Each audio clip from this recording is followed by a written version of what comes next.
Number 1, महात्मा विदुर कहते हैं कि जिस धन को अर्जित करने में मन तथा शरीर को क्लेश हो, धर्म का उल्लंघन करना पड़े, शत्रु के सामने अपना सिर दर्द कर झुकाने की बाध्यता उपस्थित हो, उसे प्राप्त करने का विचार ही त्याग देना श्रेयस्कर है। नंबर 2, पर स्त्री का स्पर्श, पर धन का हरण, मित्रों का त्याग रूप, यह तीनों दोष क्रमशः काम, लोभ और क्रोध से उत्पन्न होते हैं।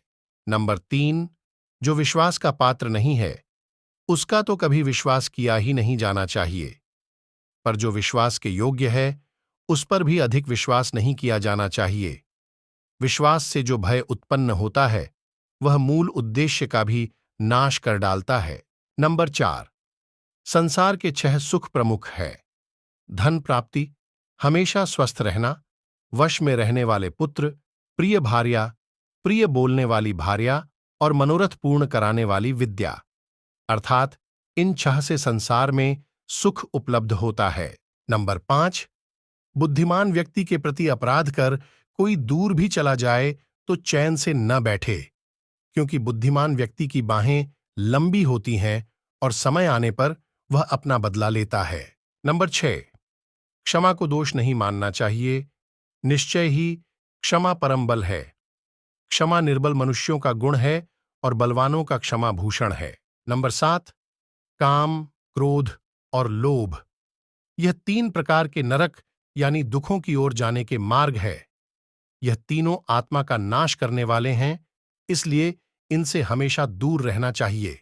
नंबर 8, ईर्ष्या, दूसरों से घृणा करने वाला, असंतुष्ट, क्रोध करने वाला, शंकालु और पराश्रित, दूसरों पर आश्रित रहने वाले, इन 6 प्रकार के व्यक्ति सदा दुखी रहते हैं।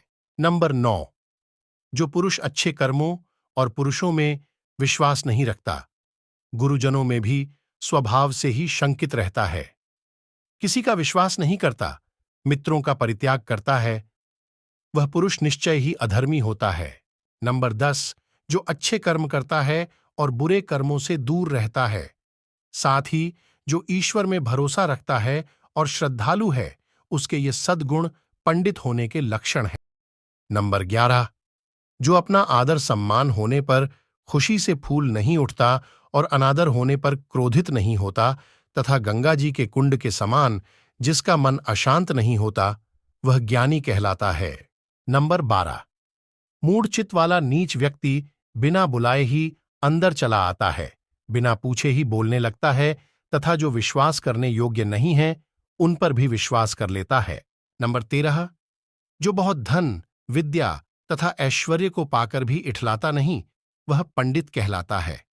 नंबर 14, मनुष्य अकेला पाप करता है और बहुत से लोग उसका आनंद उठाते हैं। आनंद उठाने वाले तो बच जाते हैं, पर पाप करने वाला दोष का भागी होता है। नंबर 15, किसी धनुर्धर वीर के द्वारा छोड़ा हुआ बाण संभव है किसी एक को भी मारे या न मारे, मगर बुद्धिमान द्वारा प्रयुक्त की हुई बुद्धि राजा के साथ साथ संपूर्ण राष्ट्र का विनाश कर सकती है। नंबर 16, विदुर धृतराष्ट्र को समझाते हुए कहते हैं, राजन, जैसे समुद्र के पार जाने के लिए नाव ही एकमात्र साधन है, उसी प्रकार स्वर्ग के लिए सत्य ही एकमात्र सीढ़ी है, कुछ और नहीं, किंतु आप इसे नहीं समझ रहे हैं। नंबर 17, केवल धर्म ही परम कल्याणकारक है, एकमात्र क्षमा ही शांति का सर्वश्रेष्ठ उपाय है, एक विद्या ही परम संतोष देने वाली है और एकमात्र अहिंसा ही सुख देने वाली है। नंबर 18, विदुर धृतराष्ट्र से कहते हैं, राजन, ये 2 प्रकार के पुरुष स्वर्ग के भी ऊपर स्थान पाते हैं, शक्तिशाली होने के पर भी क्षमा करने वाला और निर्धन होने पर भी दान देने वाला। नंबर 19, काम, क्रोध और लोभ, ये आत्मा का नाश करने वाले नरक के 3 दरवाजे हैं, अतः इन तीनों को त्याग देना चाहिए। नंबर 20, भरत श्रेष्ठ, पिता, माता, अग्नि, आत्मा और गुरु मनुष्य को इन 5 की बड़े यत्न से सेवा करनी चाहिए।